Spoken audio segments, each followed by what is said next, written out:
السلام عليكم ورحمة الله وبركاته.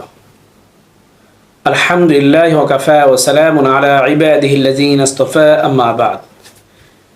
প্রিয় দর্শক শ্রোতা ভাই বোনেরা, আপনারা যেখান থেকে আমাদের এই ইসলামিক অনুষ্ঠানে দেখছেন সবাইকে এফকেও চ্যানেল ও মার্কাজুল উলুম ফতোয়া সেন্টার জয়নাবাড়ি হামাদপুর সাবা ঢাকার পক্ষ থেকে জানাচ্ছি অসংখ্য শুকরিয়া।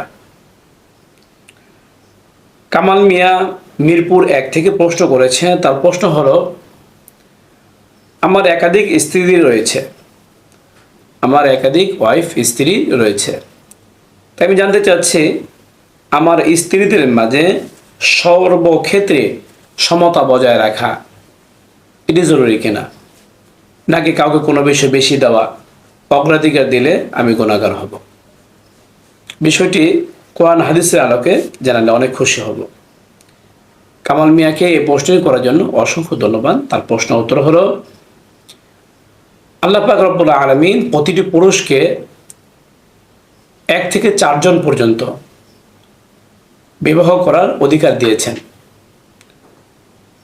তবে যখন একাধিক স্ত্রী হবে তখন অবশ্যই প্রতিটা পুরুষকে তার স্ত্রীদের মাঝে সর্বক্ষেত্রে সমতা বজায় রাখতে হবে। খাবারের দিক থেকে হোক, বাসস্থানের দিক থেকে হোক, এবং রাত্রি যাপনের দিক থেকে হোক, সর্বদিক থেকেই সমতা বজায় রাখতে হবে। কারণ আল্লাহ পাক রব্বুল আলামিন সূরা নিসা-এর 3 নম্বর আয়াতে ইরশাদ করেছেন, ফাইন খিফতুম আল্লা তা'দিলু ফাওয়াহিদা। তোমরা যদি একাধিক স্ত্রীর ক্ষেত্রে সমতা বজায় রাখার ব্যাপারে ভয় পাও, তাহলে একজন স্ত্রীর উপরই তোমরা ক্ষান্ত থাকো। এর চেয়ে বেশি করার অধিকার আমাদের নেই। যদি আমরা একাধিক স্ত্রী আমাদের পাশে রাখতে চাই, আমাদের অধীনে রাখতে চাই, তাহলে অবশ্যই আমাদেরকে এই আয়াতের প্রতি লক্ষ্য করে সমতা বজায় রাখতে হবে।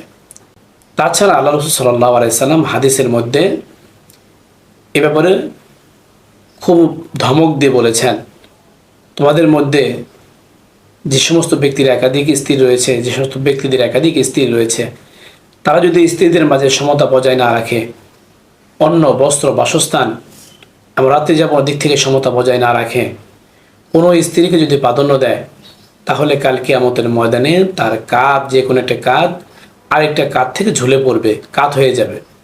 সকলেই দেখে বুঝতে পারবে এই ব্যক্তি তার আপন স্ত্রীদের মাঝে সমতা বজায় রাখেনি, তাই আল্লাহ পাক রব্বুল আলামিন তাকে এই শাস্তি দিয়ে রেখেছেন। যেন ইনসাফ কায়েম করা জরুরি। তবে হ্যাঁ, সফরের ক্ষেত্রে যখন আমরা কোনো সফরে যাব, দূরের কোনো আমরা সফর করব, দূরে কোনো অবস্থানের জন্য আমরা যাব, তখন স্বামীর এখতিয়ার আছে যে কোনো স্ত্রীকে সাথে নেওয়া। কারণ সফরের অবস্থা সব স্ত্রীকে তো হয় না, কারণ অনেকেই সফরের কষ্টকে সহ্য করতে পারে না, অনেকেই স্বামীর কদর ভালোভাবে করে বোঝে না, তখন সফরের মধ্যে কষ্ট হয়। তবে উত্তম হলো স্ত্রীদের মাঝে লটারির মাধ্যমে সফরের মধ্যে কাকে নেবে লটারির মাধ্যমে নির্বাচন করে নেওয়া, তবে এটা জরুরি নয়। এই মাসলার রেফারেন্স হাওলা আপনারা পাবেন সূরা নিসা-এর 3 নম্বর যে আয়াতটি বললাম, এই আয়াতের পাশাপাশি তাফসিরের গ্রন্থসমূহ থেকে আহকামুল কোরআনের 2 নম্বর খণ্ডের 82 নম্বর পৃষ্ঠায় পাবেন। ফতোয়ার কিতাবসমূহ থেকে আপনারা পাবেন আব্দুল মুখতার 3 নম্বর খণ্ডে 374 নম্বর পৃষ্ঠায়, বাদাই সোনায় 3 নম্বর খণ্ডের 596 নম্বর পৃষ্ঠায়, হেদায়ের 1 নম্বর খণ্ডে 349 নম্বর পৃষ্ঠায়, বেনায়ার 6 নম্বর খণ্ডে 284 নম্বর পৃষ্ঠায় যে মাসলাটি বর্ণনা করা হলো।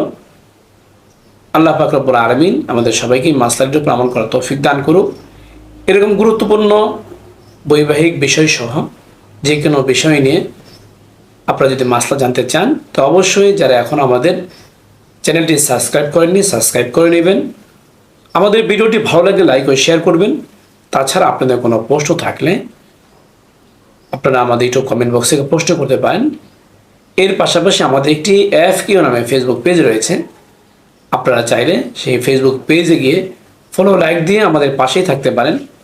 সেখানেও চাইলে আপনারা কমেন্টে গিয়ে আপনারা প্রশ্ন করতে পারেন। আপনাদের প্রশ্ন উত্তর যথাযথ সময় দেওয়ার চেষ্টা করব। ওমা আলাইনা ইলাল বালাগ।